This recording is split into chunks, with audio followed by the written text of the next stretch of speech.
Yes, Mungu akijalia kesho tunaondoka Tanga kurejea Dar es Salaam na moja kwa moja tunaingia kambini kwa ajili ya kuanza maandalizi ya mechi yetu dhidi ya DFC.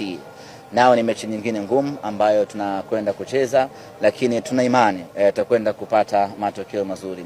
Na kwa hivi sasa kama ambavyo nimeeleza jana, hivi sasa kila timu inapambania malengo yake. Kwa hiyo ni ngumu sana. Ni ngumu sana kucheza mechi nyepesi.